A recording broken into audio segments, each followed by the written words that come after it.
آپ کو میں ایک بات بتا دوں، یہ وہ دور تھا جب آپ ہندوستان آ رہے تھے، شہاب الدین غوری اس نے کئی مرتبہ حملے کیے تھے پرتھوی راج کے ساتھ اور کئی راجاؤں کے ساتھ، لیکن شکست کھا کر کے جاتا تھا۔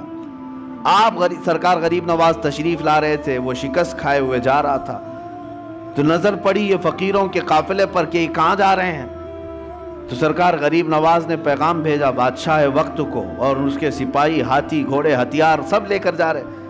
آپ نے پیغام یہ بھیجا کہ ہم ہندوستان فتح کرنے جا رہے ہیں۔ کون لوگ؟ 8 فقیر لوگ۔ سرکار غریب نواز یہ کہہ رہے ہیں کہ ہم ہندوستان فتح کرنے جا رہے ہیں، اور ادھر کی فوج شکست کھا کر جا رہی ہے پورے ہاتھی گھوڑے ہتھیار کے ساتھ۔ تو وہ ایک کہکہا لگایا کہ یہ گدڑی پہنے ہوئے درویش بات کہہ رہے ہیں ہندوستان فتح کرنے کی، کیا دیکھتے نہیں ہمارے پاس کتنی بڑی فوج ہے، کتنی بڑی طاقت ہے، کیا کیا ہتھیار سے ہم لیس ہیں۔ تو سرکار غریب نواز نے فرمایا بات یہی ہے، فرق یہی ہے کہ تم جب بھی جاتے ہو یہ ہاتھی گھوڑے اور ہتھیاروں پر بھروسہ کر جاتے ہو، معین الدین اللہ کے بھروسے جا رہا ہے، اللہ ہمارے ساتھ ہے، اور تاریخ نے آج دیکھ لیا جو اللہ پر توکل کر کے آیا تھا 800 سال گزر گئے، کرسی ابھی ہلنے کا نام نہیں لیتی، آج تک وہ حکومت قائم ہے، دلوں پر قائم ہے، دلوں پر قائم ہے۔ عزیزان گرامی وقار، ہم تو ہم ہیں، غیر بھی ان کو سلطان الہند کہتے ہیں۔ آج سرکار غریب نواز رضی اللہ تعالیٰ عنہ کی عظمت کو آج تسلیم کرتے ہیں۔ میں جو بات عرض کر رہا تھا وہ یہ ہے، مقابلے کیوں نہ ہوں گے، ہر طرح سے ظلم کے ساتھ آپ کو شکست دینے یا ہٹانے کی کوششیں ہر لمحہ ہوئی، لیکن ایک درس ملتا ہے آپ کی زندگی سے، ایک درس ملتا ہے، چاہے اندھیرا کتنا بھی آ جائے صبح تو ہونا ہے، رات کتنی کالی کیوں نہ ہو جائے سورج کو نکلنا تو ہے ہی ہے۔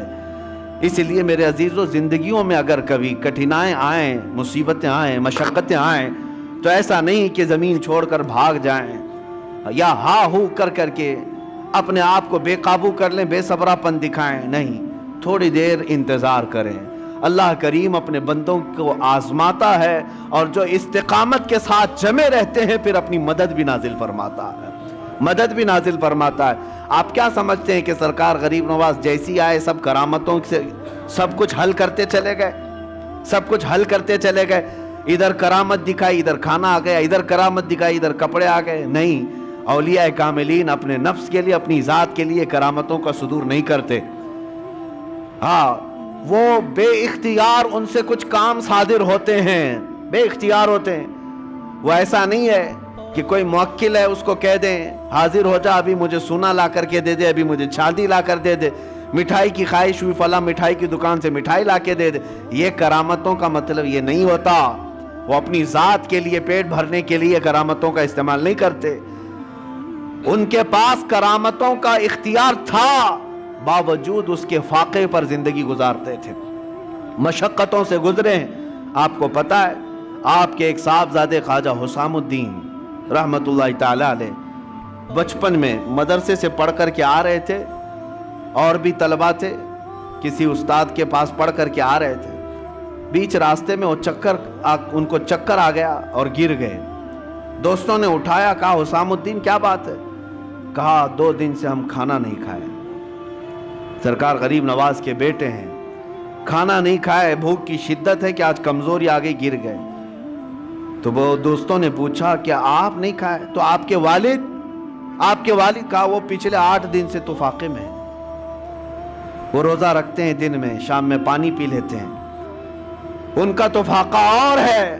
بیٹے نے صرف اتنا کہا دوستوں سے، سب گئے اپنے اپنے گھروں میں جا کر کہنے لگے کہ آج تو بڑا غضب ہوا، ہم نے سلطان الہند معین الدین حسن چشتی رضی اللہ تعالیٰ عنہ کے بیٹے کو فاقے میں گرتے ہوئے دیکھا، اور انہوں نے بتایا کہ ان کے گھر میں فاقہ چل رہا ہے۔